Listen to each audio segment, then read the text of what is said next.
11 ദിവസം നീണ്ട അനിശ്ചിതത്വം മാരത്തൺ ചർച്ച ഒടുവിൽ പോര് ജയിച്ച് വി.ഡി. സതീശൻ. ഏറ്റവും പ്രധാനപ്പെട്ട വാർത്തയായി ഇടം പിടിച്ചത് ഇന്ന് ഇതുതന്നെയാണ്. ഇപ്പോൾ ലഭിക്കുന്ന വളരെ പ്രധാനപ്പെട്ട വാർത്തയിലേക്ക് നമ്മൾ ആദ്യം കടക്കുന്നു. തിരുവനന്തപുരത്തെ ജഗതിയിലെ ചാണ്ടിയുമ്മന്റെ വസതിയിലെത്തിയിരിക്കുന്നു നിയുക്ത മുഖ്യമന്ത്രി വി.ഡി. സതീശൻ. ആ വാർത്തയിലേക്ക് നമ്മൾ കടക്കുന്നു. അലക്സ് റാം മുഹമ്മദ് അതിന്റെ കൂടുതൽ വിവരങ്ങളുമായി ചേരുന്നുണ്ട് തിരുവനന്തപുരത്ത് നിന്നും. അലക്സ്, പലയിടങ്ങളിലായി നിയുക്ത മുഖ്യമന്ത്രി ഇന്ന് പോകുന്നു നമ്മൾ കണ്ടു. മുതിർന്ന നേതാക്കളെ കാണുന്നു. ഏറ്റവും ഒടുവിൽ പത്മനാഭസ്വാമി ക്ഷേത്രത്തിൽ കണ്ടു. അതിനുശേഷം ഇപ്പോൾ ചാണ്ടിയുമ്മനെ സന്ദർശിച്ചു എന്നറിയുന്നു. വിവരങ്ങൾ.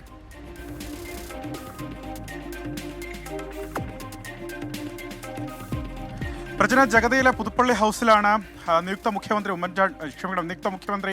വി.ഡി. സതീശനുള്ളത്. അദ്ദേഹം പ്രധാനപ്പെട്ട നേതാക്കൾ, പ്രത്യേകിച്ച് മുതിർന്ന നേതാക്കളെ ഇന്ന് ഈ മുഖ്യമന്ത്രി പദത്തിലേക്ക് അദ്ദേഹത്തെ പ്രഖ്യാപിച്ചതിന് പിന്നാലെ അദ്ദേഹം കാണുന്നുണ്ടായിരുന്നു. എ.കെ. ആന്റണിയുടെ വസതിയിലെത്തി അദ്ദേഹം കൂടിക്കാഴ്ച നടത്തി. വി.എം. സുധീരൻ അദ്ദേഹം വീട്ടിലെത്തി സന്ദർശിച്ചു. അതിനുശേഷമാണ് അദ്ദേഹം പാർലമെന്ററി പാർട്ടി യോഗത്തിൽ പങ്കെടുത്തതും. അതിനുശേഷം ഗവർണറെ കണ്ട് സർക്കാർ ഉണ്ടാക്കുന്നതിനുള്ള കത്ത് അദ്ദേഹം നൽകുകയും ചെയ്തു. അതും കഴിഞ്ഞ് പത്മനാഭസ്വാമി ക്ഷേത്രത്തിലെ സന്ദർശനത്തിന് ശേഷമാണ് ജഗതിയിലെ പുതുപ്പള്ളി ഹൗസിലേക്ക് എത്തിയത്. പ്രധാനപ്പെട്ട നേതാക്കൾ നമുക്കറിയാം, ഉമ്മൻചാണ്ടിയുടെ സാന്നിധ്യം കൊണ്ട് ശ്രദ്ധേയമായ സ്ഥലമാണിത്. അദ്ദേഹത്തിൻ്റെ അസാന്നിധ്യത്തിൽ അദ്ദേഹത്തിൻ്റെ കുടുംബാംഗങ്ങൾ ഇവിടെയുണ്ട്. അദ്ദേഹത്തിൻ്റെ പത്നി മറിയാമ്മ ഉമ്മനുണ്ട്, മകൾ മറിയ ഉമ്മനുണ്ട്, ഒപ്പം ചാണ്ടി ഉമ്മൻ, അതുപോലെ സനീഷ് കുമാർ ജോസഫ് എം.എൽ.എ അടക്കമുള്ളവർ ഇവിടെ ഉണ്ട്. ഒപ്പം മറ്റ് പ്രവർത്തകരും ഇവിടെയുണ്ട്. അവരുടെ പൂക്കൾ നൽകിയാണ് അദ്ദേഹത്തെ ചാണ്ടി ഉമ്മൻ വസതിയിലേക്ക് സ്വീകരിച്ചത്. എല്ലാ അനുഗ്രഹങ്ങളും ഉണ്ടാകണമെന്ന് വി.ഡി. സതീശൻ മറിയാമ്മ ഉമ്മനോട് പറയുന്നതും കേൾക്കാമായിരുന്നു. അത് കഴിഞ്ഞ് അവർ അകത്തേക്ക് പോയി കൂടിക്കാഴ്ച നടത്തുകയാണ്. അതിനുശേഷം അദ്ദേഹത്തിന് ഇന്ന് മറ്റ് സന്ദർശന പരിപാടികൾ ഉണ്ടോ എന്നുള്ള കാര്യം വ്യക്തമല്ല.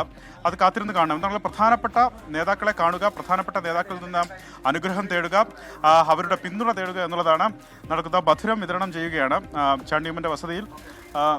ഈ പ്രവർത്തകർക്ക്, ഒപ്പം മാധ്യമപ്രവർത്തകർക്കൊക്കെ മധുരം വിതരണം ചെയ്ത് അവരുടെ സന്തോഷം പങ്കുവയ്ക്കുന്നതാണ് നമ്മൾ കാണുന്നത്.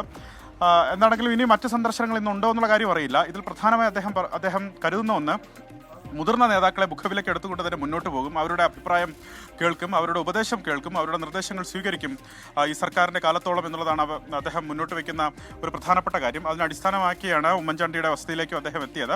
ഉമ്മൻചാണ്ടിയുടെ കുടുംബത്തിൻ്റെ പിന്തുണ കൂടി അദ്ദേഹം ഈ സർക്കാരിൻ്റെ 5 വർഷക്കാലത്തേക്ക് അദ്ദേഹം ആഗ്രഹിക്കുന്നുണ്ട്. അത് അവരോട് തേടുകയും ചെയ്തിട്ടുണ്ട്. ശരി, അലക്സ് റാം മുഹമ്മദാണ് വിശദാംശങ്ങൾ നൽകിയത് തിരുവനന്തപുരത്ത്.